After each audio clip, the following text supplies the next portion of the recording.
aquela ali, maninha, se o mano hoje tem dedicação para poder estudar, para poder seguir a carreira, é por sua causa.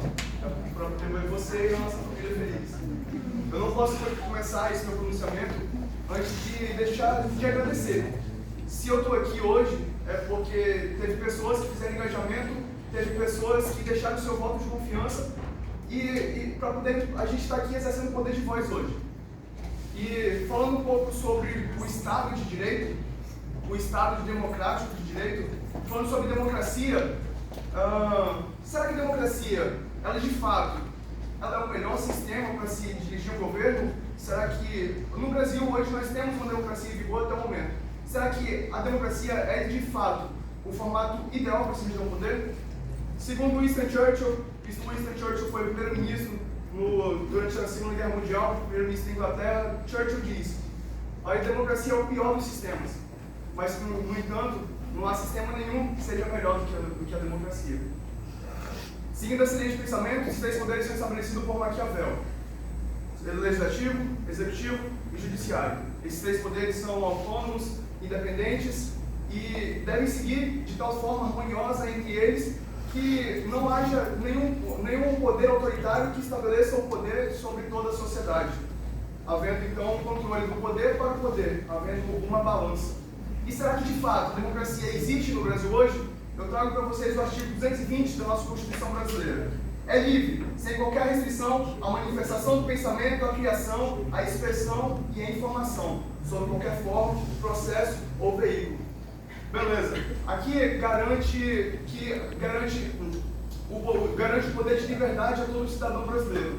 No entanto, será que isso está de fato sendo conduzido no nosso Brasil? Aqui eu cito alguns exemplos de algumas atitudes que vêm acontecendo no nosso Brasil.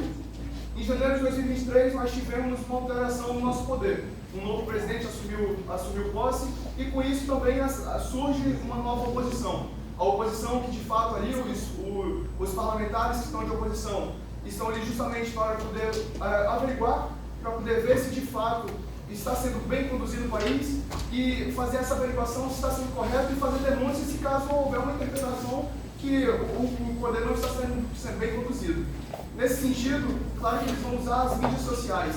As mídias sociais têm alto engajamento. Aí o Supremo Tribunal Federal, entendendo que existem notícias falsas, entendendo que há um discurso de ódio, bloqueia as redes sociais dos opositores do governo. Uma medida autoritária. Será que de fato está sendo conduzida a democracia no nosso Estado brasileiro? Seguindo adiante, nós temos André Janones. André Janones, um parlamentar que é enviesado ele está de acordo com a posse do nosso atual governo. André Janones, logo após as eleições, soltou uma notícia em seu Twitter. Seu Twitter diz o seguinte: está sentindo o cheiro da paz? E olha que a gente só se livrou de meia dúzia deles. Imagina quando o país estiver livre de toda essa nação, raça maldita. Raça maldita? Raça maldita, André Janones. E se você está falando do povo brasileiro, então o que é que dá a entender?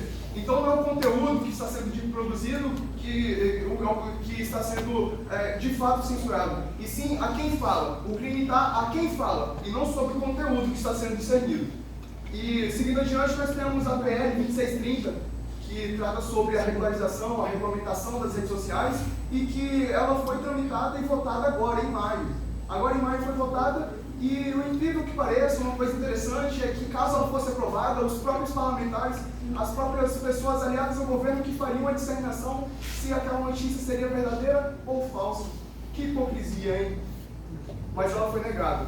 Ela foi negada e o Telegram soltou uma notícia, soltou uma nota a respeito. Se caso ela fosse aprovada, seria um grande risco a uma abertura para que a verdade fosse manipulada no nosso Estado. O segundo Twitter, em sua nota, ele disse o seguinte: disse que, caso houvesse a aprovação dessa lei, que a internet moderna estaria em risco e a democracia brasileira estaria em jogo.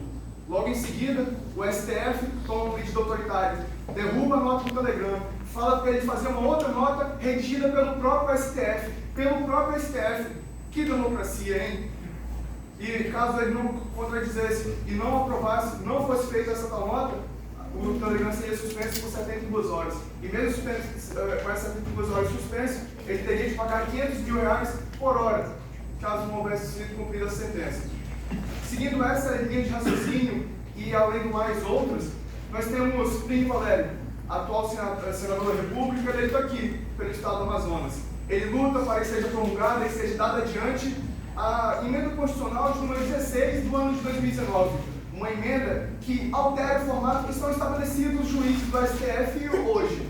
Uma lei que altera, hoje, havendo um momento vitalício após a nomeação e aprovação dos juízes do STF, sendo aprovado, eles estão no momento vitalício até o momento de sua aposentadoria. Essa lei restabelece que seja mudado e que esse período seja de 8 anos sem direito à recondução, sem que ele possa outrora poder haver do seu cargo posteriormente em uma outra oportunidade.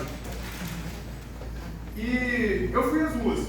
Tendo essa notícia, eu fui querer saber qual a opinião do público, qual a opinião do povo, de fato, quanto a essa aprovação ou não dessa lei, a emenda constitucional número 16 do ano de 2019.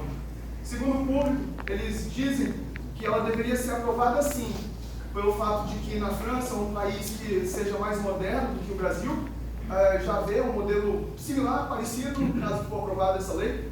E, além do mais, eles dizem que hoje nós temos uns juízes com sentimento de serem semideuses, que tomam medidas unilaterais, sejam debatidas e sejam debatidas de fato para aprovação. Eles estão acomodados em sua posse, estão acomodados em sua cadeira, uma vez que não oferece nenhuma ameaça. Segundo eles, no Brasil hoje nós temos uma grande estagnação jurídica, com processos que são lentos, processos demorados, uma justiça totalmente dificultosa.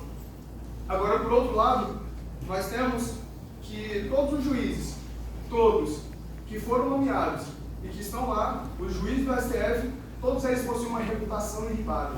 Todos eles possuem uma larga experiência jurídica, porém, possuem um alto conhecimento no saber jurídico. Todos eles são capazes para seguir de acordo com a neutralidade e imparcialidade de seus processos. Ou seja, são aptos e estão ali por dever de direito. E eu cito um exemplo deles, Alexandre de Moraes. Alexandre de Moraes foi um professor, ele é professor em várias universidades diferentes, promotor de justiça no estado de São Paulo, secretário do então governador Alckmin durante seu governo, e entre tantos outros cargos e secretariados. Um homem que, como vocês podem ver, realmente possui uma carreira bem brilhante, bem digna, e que deve ser respeitado. No entanto, o que causa estranheza que esse mesmo ministro, ele é o mesmo que, enquanto advogado, antes de ser ministro da STF, defendeu o caso da empresa Transcoper. Transcoper, uma empresa que é associada ao tráfico, associada ao crime organizado, uma empresa que ela é suspeita de haver corrupção e lavagem de dinheiro, o que causa uma certa estranheza, né? E, seguindo adiante, além da Transcoper, nós temos Dias Toffoli. Dias Toffoli é um amigo pessoal de Alexandre de Moraes. E Dias Toffoli também soltou uma notícia no portal Josué indicando que ele havia ligação à corrupção em uma hidrelétrica no Rio Madeira. Dias Toffoli logo recorreu e pediu que fosse averiguado pelo STF. Por coincidência ou não, geralmente quando a gente pede alguma coisa, faz uma solicitação dessas, é feito por sorteio qual o juiz que vai determinar isso.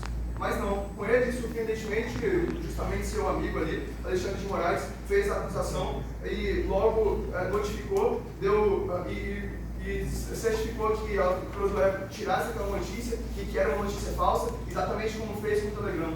Coincidências da vida. E, para finalizar, essas coincidências da vida, sabe a UEA, Universidade do Estado do Amazonas, 80% de suas vagas são dispostas a nós, cidadãos amazonenses. Mas ele mudou essa medida.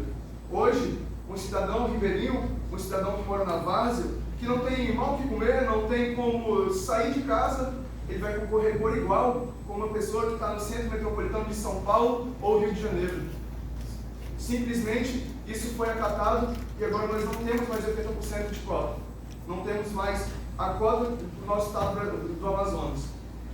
Nessa disputa entre STF e Senado, tudo o que a gente espera é que, de fato, isso não seja simplesmente uma encenação teatral e que essa dança das cadeiras, no final do jogo, se isso for de fato um jogo, nós não sejamos feitos, quem está vendo isso, não sejamos feitos de palhaço. Muito obrigado.